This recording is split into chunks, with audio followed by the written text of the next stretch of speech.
Assalamualaikum warahmatullahi wabarakatuh. Bismillahirrahmanirrahim. Apa kabar anak-anak solih-solihah? Alhamdulillah. Semoga hari ini kita selalu diberkahi oleh Allah dan diberikan kesehatan yang sempurna. Anak-anak, marilah kita lanjutkan hari ini pembelajaran ketiga. Tolong kalian siapkan alat tulis dan bukunya dibuka. Namun sebelum kita memulai pembelajaran, marilah berdoa kepada Allah. Semoga kita semua diberi ilmu yang barokah dan manfaat. Marilah bersama-sama membaca surat Al-Fatihah. A'udzu billahi minasyaitonir rajim. Bismillahirrahmanirrahim. Alhamdulillahi rabbil alamin. Ar-Rahmanir-Rahim. Maliki yaumiddin. Iyyaka na'budu wa iyyaka nasta'in. Ihdinas siratal mustaqim.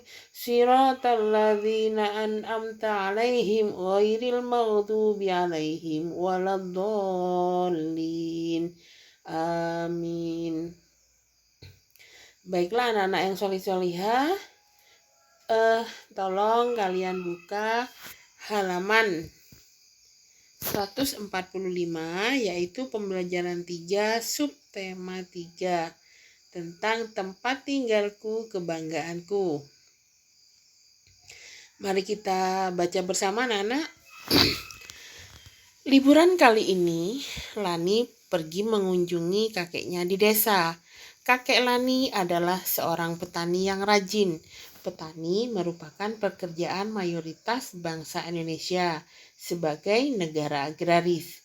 Lani diajak kakek pergi ke sawah untuk melihat tanaman padi. Tanaman padi akan mengalami proses lagi menjadi beras, dan beras adalah makanan pokok di Indonesia. Petani yaitu orang yang bekerja dalam bidang pertanian. Pertanian di sini artinya pekerjaan mengolah lahan seperti ladang atau sawah.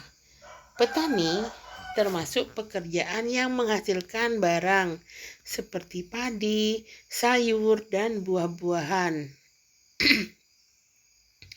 Perlu kamu ketahui juga di Indonesia adalah negara agraris karena sebagian besar penduduknya bermata pencaharian sebagai petani dan bercocok tanam. Lahan pertanian dapat berupa persawahan, perladangan, dan perkebunan. Bertani di sawah banyak dilakukan oleh penduduk yang tinggal di daerah banyak air, sedangkan perkebunan dilakukan oleh penduduk di daerah dataran tinggi. Anak-anak yang solih-solihah, mari kita lanjutkan halaman berikutnya. Di halaman berikutnya ini ada cerita, yaitu tentang petani yang baik hati. Silahkan kalian baca cerita petani yang baik hati yang ada di halaman 146 dan 147. Setelah kita membaca, di sana ada beberapa pertanyaan. Mari kita jawab bersama-sama. Jangan lupa alat tulisnya disiapkan terlebih dahulu. Baik anak-anak yang solih-solihah, pertanyaan nomor 1. Mengapa cerita petani yang baik hati disebut sebagai cerita fiksi? Karena cerita petani yang baik hati dikembangkan sendiri oleh pengarang dan disesuaikan dengan emosi pengarang tersebut. Sudah? Kita lanjut di nomor 2. Siapa sajakah tokoh-tokoh yang ada dalam cerita petani yang baik hati? Ada 2, yaitu petani dan burung camar. Kita lanjut nomor 3, anak-anak.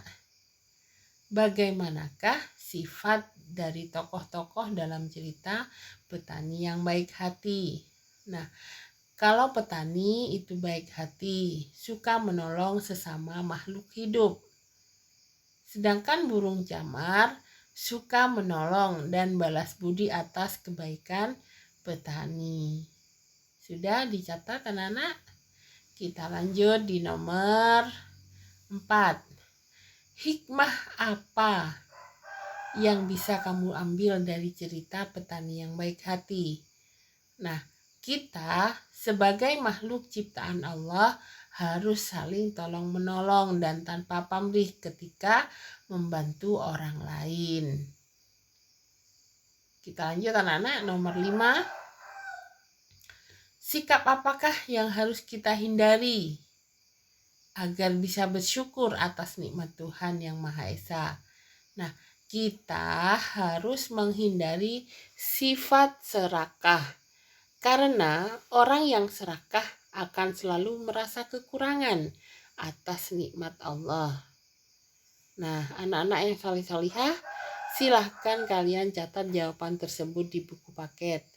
Kemudian, setelah kita menulis 5 jawaban itu, mari kita lanjutkan ke halaman berikutnya. Di halaman berikutnya yaitu halaman 148, ini ada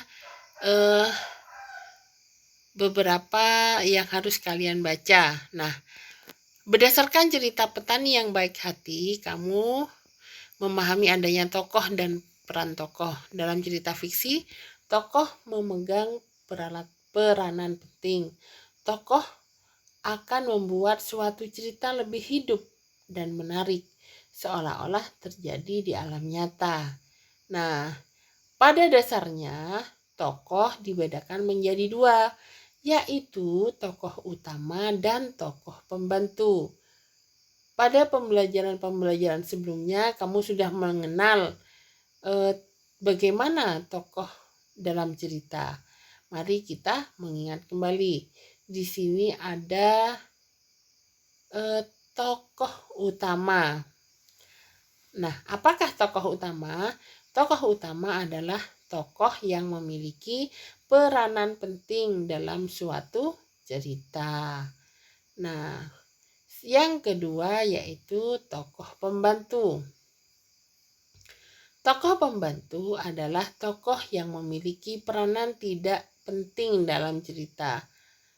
Namun, kehadiran tokoh pembantu sekedar menunjang tokoh utama. Anak-anak yang solih-solihah. Nah, kemudian tokoh juga dapat dibedakan berdasarkan peran tokoh dalam sebuah cerita. Nah, yaitu ada 2, protagonis dan antagonis. Mengapa dikatakan tokoh protagonis dan antagonis? Nah, di sini ada penjelasannya. Yang nomor 1. Tokoh protagonis adalah tokoh yang memiliki watak baik sehingga disenangi dan dikagumi oleh pembaca. Selanjutnya nomor 2. Di sini ada tokoh antagonis. Apakah tokoh antagonis itu? Tokoh antagonis adalah tokoh yang tidak disenangi pembaca karena peranannya tidak sesuai dengan yang didambakan pembaca. Anak-anak yang solih-solihah, setelah kalian membaca halaman 148, kita buka halaman selanjutnya, yaitu halaman 150. Nah, di halaman 150 ini coba kita pelajari ya. Nih, kita sebagai warga negara Indonesia hendaklah saling menghormati perbedaan karakteristik antar masyarakat. Nah, adapun beberapa manfaat yang dimaksud adalah sebagai berikut. Yang pertama, dapat belajar saling menghargai karakter setiap individu. Ya, jangan kita boleh menang sendiri atau apalah itu. Yang nomor 2, belajar bersosialisasi. Kemudian yang ketiga, belajar toleransi dan dewasa. Yang keempat, saling melengkapi sesama individu. Yang kelima, hidup rukun dalam bermasyarakat. Nah, tugas kalian di rumah yaitu ini. Bagaimanakah sikap kamu dalam menghadapi berbagai karakteristik teman di sekolahmu? Apa manfaat yang kamu peroleh dengan adanya karakteristik antar teman di sekolah? Nah, ini didiskusikan bersama dengan orang tua atau dengan teman terdekat. Nah, yang pertama contohnya ini perbedaan karakter dan sikap menghadapi perbedaannya, manfaat yang diperoleh. Nah, misalkan ini ya, usia, menghargai cara berpikir teman yang belum dewasa. Itu contohnya ya. Silahkan kalian isi. Kemudian kita baca yang ada di halaman 151. Lani dan kakek mengelilingi sawah sambil mengusir burung-burung yang mengganggu. Mereka memperhatikan orang-orang yang sedang menanam padi. Para petani tampak sibuk dengan pekerjaannya. Perhatikan gambarnya ini ya. Nah, kemudian di sana pekerjaan merupakan salah satu bentuk kegiatan ekonomi. Nah, masih ingat ya tentang kegiatan ekonomi? Kita ulang lagi, kegiatan ekonomi adalah semua kegiatan yang dilakukan oleh manusia untuk memenuhi kebutuhan hidupnya. Nah, ini ada beberapa dibedakan menjadi dua, yaitu pekerjaan yang menghasilkan barang. Pekerjaan yang menghasilkan barang adalah pekerjaan yang menghasilkan suatu barang yang bisa digunakan oleh seseorang. Contohnya, petani. Nah, petani ini apa? Menghasilkan padi dan jagung misalnya. Kemudian nelayan. Menghasilkan apa? Menghasilkan ikan. Kemudian ada lagi misal ada penjual kue gerobak keliling ya, itu menghasilkan barang yaitu bermacam-macam kue. Pengrajin. Nah, pengrajin ini termasuk penghasil barang. Apa yang diperoleh dari pengrajin? Banyak sekali ya. Produk-produk Indonesia yang dikerjakan sendiri. Nah, yang kedua, pekerjaan yang menghasilkan jasa.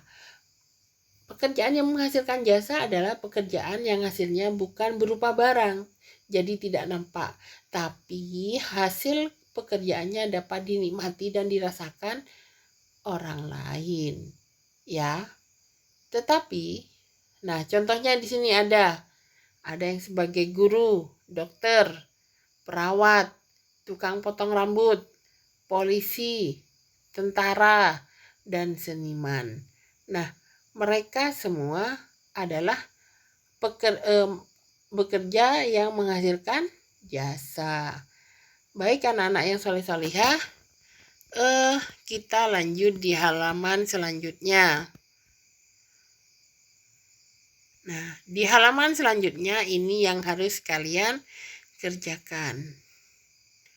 Nah, ini cara mengerjakannya. Misalkan petani. Nah, kemudian kalian centang. Contohnya begini. Petani itu menghasilkan barang atau jasa? Petani itu termasuk menghasilkan barang. Apa yang diperoleh? Banyak. Misalkan beras, jagung, kemudian kacang tanah misalkan ya. Seperti itu caranya. Paham ya anak-anak? Di sini ada 10 pekerjaan di sekitar rumah kalian. Silahkan kalian kerjakan ini. Ada 10 macam pekerjaan. Misalkan yang nomor 2 mau diisi guru. Guru itu menghasilkan apa? Pekerjaan yang menghasilkan jasa, centang ya. Itu. Jadi ini tugasnya satu saja yang ada di halaman 152. Tolong kalian isi berbagai macam pekerjaan dan hasilnya, barang atau jasa. Baik anak-anak yang solih-solihah, Bu Guru cukupkan pembelajaran hari ini. Semoga dijadikan ilmu yang barokah untuk kita semua fid dunia wal akhirah. Amin. Baik anak-anak, Bu Guru akhiri. Wassalamualaikum warahmatullahi wabarakatuh.